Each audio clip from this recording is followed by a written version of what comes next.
নূরের পর্দার কাছাকাছি তাকে নিয়ে যাওয়া হলো, একদম আল্লাহ পাকের কাছাকাছি, আরো সে আজিমের কাছাকাছি। এখানে আল্লাহ রাব্বুল আলামিন সরাসরি তার সাথে কথা বললেন, যা ওহী করার তা করলেন, এবং স্পেশালি 3টা গিফট বা হাদিয়া দিলেন। কয়টা? 1 নাম্বার 50 ওয়াক্ত নামাজ। কত ওয়াক্ত?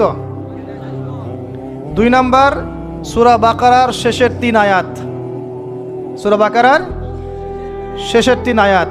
আর 3 নাম্বার হচ্ছে একটা ঘোষণা, হে নবী মুহাম্মদ সাল্লাল্লাহু আলাইহি ওয়াসাল্লাম, তোমার উম্মতের কোনো ব্যক্তি যদি আমার সাথে শিরক না করে মারা যায়, আমি তাকে জান্নাতে দিয়ে দিব ইনশাআল্লাহ। আজকে এই মেরাজুন নবী নিয়ে অনেক আলোচনা হবে, কিন্তু আলোচনা হওয়ার পরে আমরা যদি এই নামাজের পাবন্দ না হতে পারি, সূরা বাকারার শিক্ষা নিতে না পারি, বা শেষের আয়াত মুখস্থ করতে না পারি, শিরক ছাড়তে না পারি, আদতে আলোচনার কোনো ফায়দা নেই। কথা বুঝতে পারছেন? এখানকার 3টা মৌলিক হাদিয়া তিনি নিয়ে আসছেন।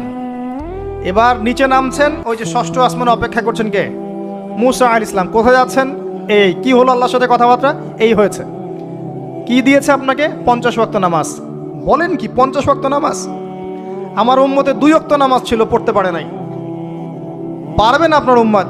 আপনি ফিরে যান, নামাজ কমিয়ে নিয়ে আসেন। লজ্জাবোধ করলেন নবী সাল্লাল্লাহু আলাইহি সাল্লাম, তাও ফিরে গেলেন। 50 থেকে 45, 45 থেকে 40, 40 থেকে 35, করতে করতে করতে করতে 5। এবারও মূসা আলাইহিস সালাম বলছেন ফিরে যান, পারবেন আপনার উম্মত? মূসা আলাইহিস সালাম কত দূরদর্শী ছিলেন দেখেন। পারে উম্মত? ম্যাক্সিমামই তো পারে না। কথা ঠিক আছে না? ম্যাক্সিমাম উম্মতই কিন্তু পারছে না 5 ওয়াক্ত নামাজ পড়তে। তো মূসা আলাইহিস সালামের দূরদর্শিতা ঠিকই ছিল, পারবেন আপনার উম্মত? তিনি লজ্জাবোধ করলেন। আল্লাহ পাক বললেন, তোমার উম্মতের জন্য 5 ওয়াক্তই ফিক্স করলাম, কিন্তু যদি 5 ওয়াক্ত তারা ঠিকঠাক মতো আদায় করে 50-এর নেকি দিয়ে দিব ইনশাআল্লাহ। এবং আরেকটা ঘোষণা দিলেন, সেটা হচ্ছে যে তোমার উম্মতের যে কোনো ভালো কাজকে 10 দিয়ে গুণ করে দেয়া হবে। একটা নেকির কাজ করবেন, 10 গুণ বৃদ্ধি করা হবে। কিন্তু একটা গুনাহ করলে 10 দিয়ে গুণ করা হবে না, একই থেকে যাবে। এবং আপনার উম্মতের কোনো ব্যক্তি যদি কবিরা গুনাহ ছেড়ে দেয়, কবিরা গুনাহ তো বোঝেন, বড় বড় গুনাহ ছেড়ে দেয়, তার সমস্ত সগীরা গুনাহ মাফ করে দেওয়া হবে। আর কি চাই?